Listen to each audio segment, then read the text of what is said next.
Hello viewers, welcome to Rachel Bangla BD. সবার প্রথম hall of ফেমের বিষয়ে কথা বলবো। মাইকেল কোল এবং দ্য মিজ হোস্ট করবে হল অফ ফেমকে এবং এটা ডাব্লিউডাব্লিউ অ্যানাউন্স করেছে এবং আপনারা হল অফ ফেম ইউটিউবে দেখতে পারবেন। আমরা যেহেতু বাংলাদেশে মানে এশিয়ার যারা আছে পাকিস্তান, নেপাল, তো তারা ইউটিউবে দেখতে পারবে এবং শুধু ইউএসএ তে যারা আছে তাদের দেখতে হবে ESPN এর উপর, এটা নেটফ্লিক্সে আসবে না। আমরা বাংলাদেশে দেখতে চাইলে এটা ইউটিউবে দেখতে পারবো এবং এটা আপনারা স্ম্যাকডাউনের পরেই দেখতে পারবেন। কালকে যে স্ম্যাকডাউন হবে তারপরেই এটা হয়ে যাবে। আমি যদি এক্সাক্ট টাইম বলি, এটা আপনারা 9:30 অথবা 10টার মধ্যে দেখতে পারবেন। নর্মালি স্ম্যাকডাউন শেষ হয় 8:30টার পর থেকে 9টা পর্যন্ত, কখনো আগে শেষ হয় কখনো এই 9টা বাজে। তো 9টার পরেই আপনারা এটা দেখতে পারবেন। আর হল অফ ফেম হোস্ট করবে মিজ এবং মাইকেল কোল। দেখি এবারের হল অফ ফেম কেমন হয়। এরপর আমরা সিএম পাঙ্ক এবং রোমান রিন্সের বিষয়ে কথা বলবো এবং তাদের ম্যাচের একটা নতুন পোস্টার রিভিল হয়েছে।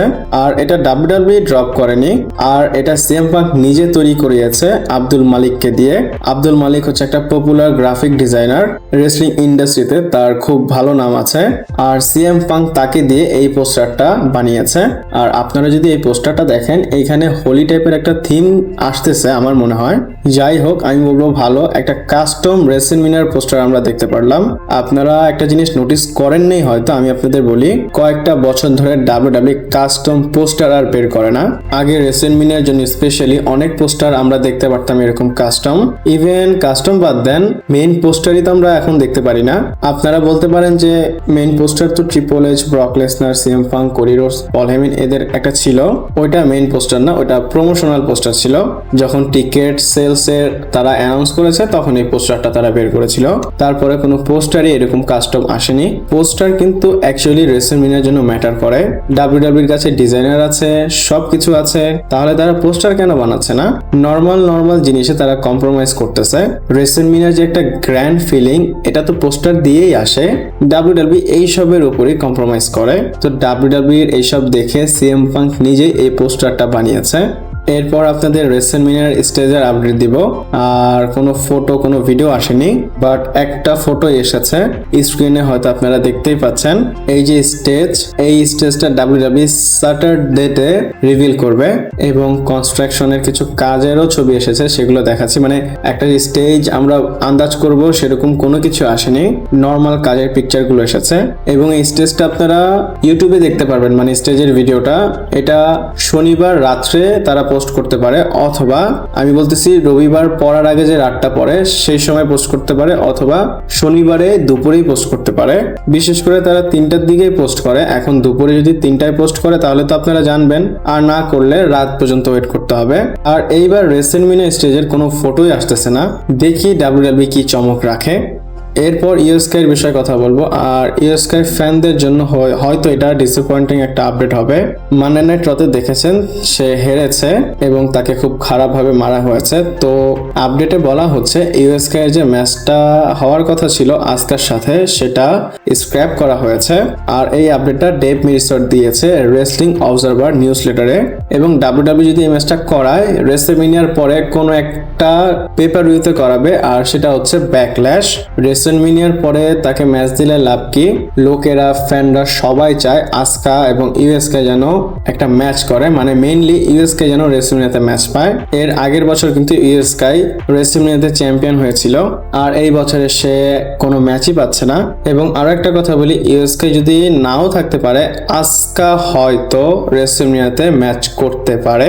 কাইরি সিন এবং আসকা নিকি বেলা এবং ব্রি বেলাকে রিপ্লেস করে হয়তো ফেটাল ফরওয়ার্ড ট্যাগ টিম ম্যাচে আসতে পারে। নিকি বেলার একটা ইনজুরি ছিল, সেটার জন্য এখনো ডাব্লিউডাব্লিউ ক্লিয়ার করেনি সে ম্যাচ করবে কিনা। যদি সে রেসলম্যানিয়া পর্যন্ত রিকভার না করতে পারে বা ম্যাচ না করতে পারে, আপনারা আসকা এবং কাইরি সিনকে দেখতে পারবেন, মানে কাবুকি ওয়ারিয়ার্সকে। বাট আনফরচুনেটলি ইউএসকে রেসলম্যানিয়া মিস করবে। এরপর দ্য গ্রেট ওয়ান রকের বিষয়ে কথা বলবো। আর রেসলম্যানিয়া হবে লাস ভেগাসে এবং রক আছে লাস ভেগাসে। এবং আপডেটটা সকাল সকাল এসেছে, আপনাদের না জানিয়েও পারতেছি না। এই টুইটটা খুবই ভাইরাল হয়েছে। তো ব্র্যান্ডন ডেভিস বলতেছে, the Rock is in Las Vegas, I am looking at him right now. সে এখানে ক্লেম করতেছে রক লাস ভেগাসে আছে এবং সে এখন তাকেই দেখতে পাচ্ছে। আর এটা কিন্তু কোনো র্যান্ডম পারসন না, তার ভালো একটা পার্সোনালিটি আছে। সে খুবই পপুলার, এমন না যে নর্মাল নর্মালি কোনো একটা কিছু বলে দিবে। তো মোস্ট লাইকলি এখন রক লাস ভেগাসে আছে, মনে হচ্ছে রেসেলমেনিয়া পর্যন্ত থাকবে, আবার এটাও হচ্ছে মনে যে নাও থাকতে পারে, কারণ রককে দিয়ে ভরসা নেই। একটাবার আপডেট যদি আসে সে রেসেলমেনিয়া 8 পর্যন্ত আছে, একদম চান্স 100% সে রেসেলমেনিয়াতে আসবে। এখনো দেখি, আমরা আশা রাখতে পারি রক রেসেলমেনিয়াতে আসবে। এরপর সিএম পাঙ্কের বিষয়ে কথা বলবো। আর সিএম পাঙ্ক তার রিটায়ারমেন্টের কথা বলেছে।